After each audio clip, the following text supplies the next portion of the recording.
pas, je veux pas arriver à la drastique de me dire je reste en Belgique parce que là, non, j'ai quand même envie de pouvoir profiter un petit peu du soleil. Mais je me dis au final descendre en France avec la voiture, c'est voilà, c'est pas énormément grave. Là, voilà. Maintenant, voilà, c'est vraiment propre à moi. Donc ne me bombardez pas de commentaires négatifs par rapport à ça. C'est vraiment ma philosophie de vie.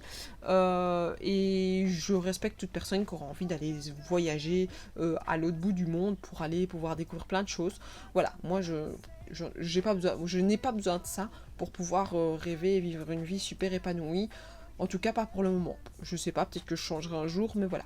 Donc tout ça pour expliquer ce que c'était mon rêve il y a un mois. Mais enfin, depuis que je suis toute petite, j'ai toujours voulu aller voir la Chine.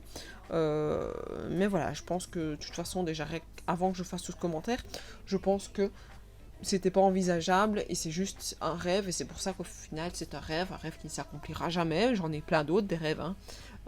Mais celui-là, c'est le plus gros et qui, je pense, restera entre guillemets un rêve toute ma vie. Donc voilà, peut-être le jour où je serai vieille et que je serai à la retraite et que je pourrai me déplacer en train pour aller en Chine, bah voilà, peut-être, on ne sait jamais. Question suivante, étant dans combien de maisons différentes avez-vous vécu? Donc moi j'ai vécu dans 3 maisons différentes. Alors le pur hasard, quand j'ai préparé ma page, je me suis dit je vais faire 3 maisons, mais vraiment le pur hasard parce que j'ai même pas réfléchi qu'au final c'était dans 3 maisons que j'ai vécu. Donc j'ai mis au niveau de la petite phrase, j'ai mis 3, celle où je suis née, celle de, donc c'est celle de mon, non, celle où je suis née, celle de mon enfance que j'ai déménagé vers l'âge de 3 ans, donc mes parents louaient puis ils ont construit leur maison, et puis donc celle où j'étais enfant et adolescent, et pour finir celle que l'on a achetée avec mon homme quand on a quitté de chez mes parents. Donc maison qu'on a d'abord louée et puis on l'a achetée, c'était une maison de la famille, donc la famille de mon homme. Donc on a pu la louer au début parce que bah, évidemment les banques ne nous autorisaient pas à faire un prêt pour pouvoir acheter la maison, sachant que j'étais toute seule à bosser, que mon homme devait finir encore son année scolaire. Donc bah, voilà, il a fallu un petit peu du temps. Et puis une fois qu'on a commencé à bosser tous les deux, pareil, les banques n'étaient pas très friandes de nous faire un prêt. De jeunes qui veulent se lancer, c'est un peu compliqué sans avoir des grosses économies à côté. Donc voilà, donc on a attendu, je pense que c'est 2-3 ans. Non, je pense qu'on a loué la maison 3 ans et puis on a fait le prêt. On a jamais changé de notre maison en fait. Donc voilà, c'est pour ça que j'ai fait 3 maisons. Donc comme vous l'avez pu le voir, ici je travaille avec les Distress. Donc je pense que c'était Stéphanie et Lise qui m'avaient proposé de travailler avec des Distress au niveau de mes fonds, parce que je vous avais lancé un petit peu un appel qu'est-ce que je ferais bien. D'ailleurs que je vous relance, si vous avez des idées pour le prochain mois, sachant qu'ici je vais vous poster la vidéo, ici on est le 1er avril, je le posterai à mon avis demain ou après, non demain. Donc si vous avez des idées, j'ai pas encore commencé à faire mon flow du tout. Si vous avez des idées sur lesquelles je pourrais travailler mes fonds, je suis preneuse. Je vais moi aussi me réfléchir. Je pense qu'il y a une chose que j'ai pas encore vraiment très testée. Et enfin si, je l'ai déjà testé, mais pas pour mon Project Live. Je pense que j'ai mon idée qui vient de germer là dans ma tête. Donc voilà, on verra ça pour la suite. Et donc bah voilà, ici vous voyez j'ai utilisé plusieurs techniques au niveau de la distress. Donc pour le faire le fond, je l'ai mis avec les petits tamponnages, enfin les petits tampons là. Les petits boosts pardon. Et puis ici pour les maisons, moi j'ai fait pareil donc avec la distress, mais alors j'ai utilisé la distress sous forme d'aquarelle. Enfin je sais pas si ça s'appelle sous forme d'aquarelle, donc je l'ai mouillé et en fait j'ai appliqué ça sur mes petites maisons.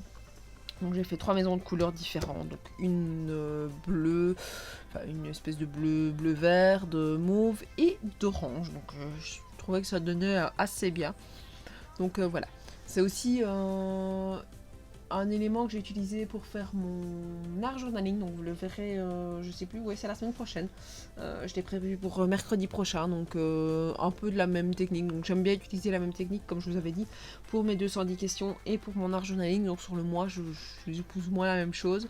Donc moi ça me permet aussi de pouvoir essayer de tester une méthode et puis de la réappliquer sur juste la semaine d'après en fait, parce que j'essaye de faire ça une semaine je fais un, une semaine je fais l'autre, et donc je réapplique plus ou moins les mêmes choses, donc ça me permet de moi retravailler un petit peu mes éléments.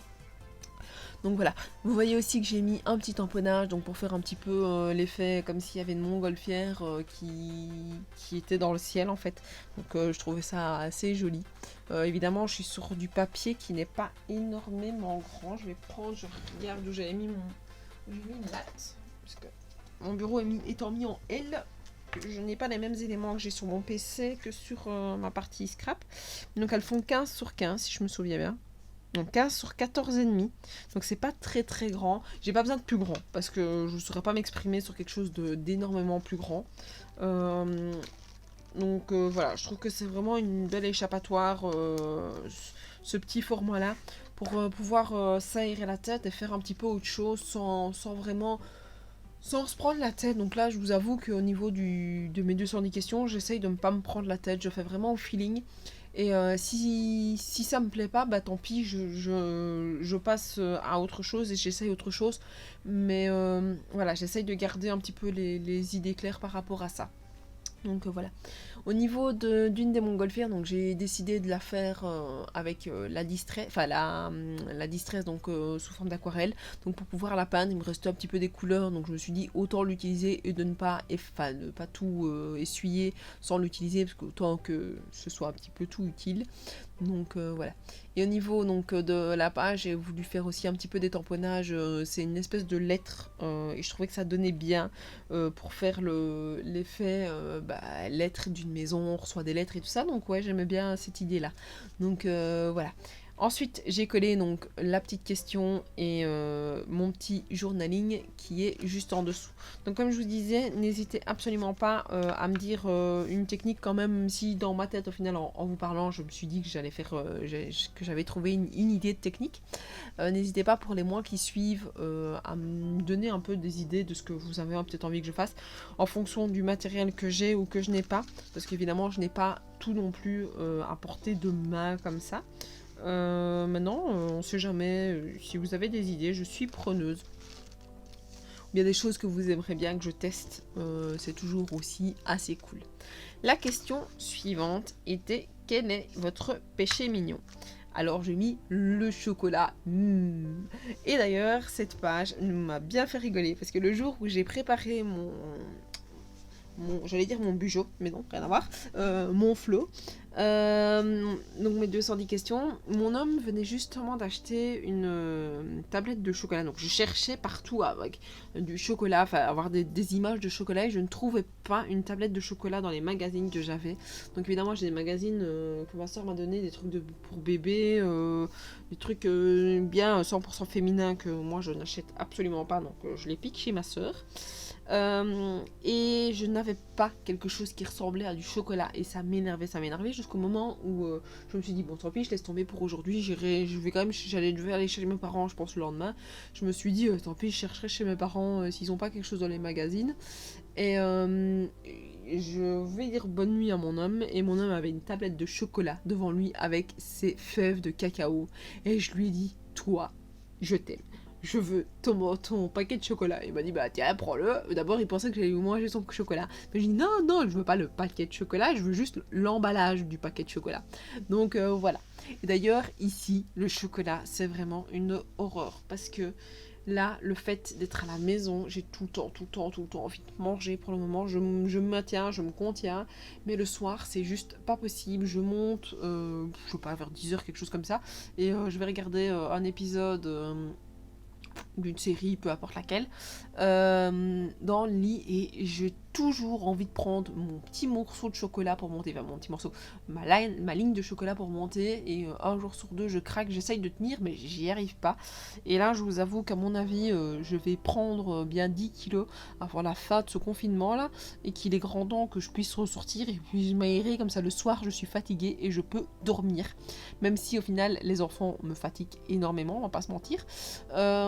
Mais je vous avoue que ouais, je pense que j'ai besoin de faire plein de choses, aller bosser pour pouvoir être fatiguée, enfin pouvoir fatiguer mon cerveau plus que ce que je ne le suis là maintenant, parce que c'est un peu compliqué, au moins je sais que je mangerai moins, donc voilà. Donc au niveau de cette page, comme vous avez vu, je suis partie sur un ton assez brun, c'est fait exprès pour rappeler un petit peu le chocolat. Donc voilà, n'hésitez pas à me dire ce que vous avez pensé donc, de ces vidéos, et moi je vous dis À la prochaine. Ciao, ciao.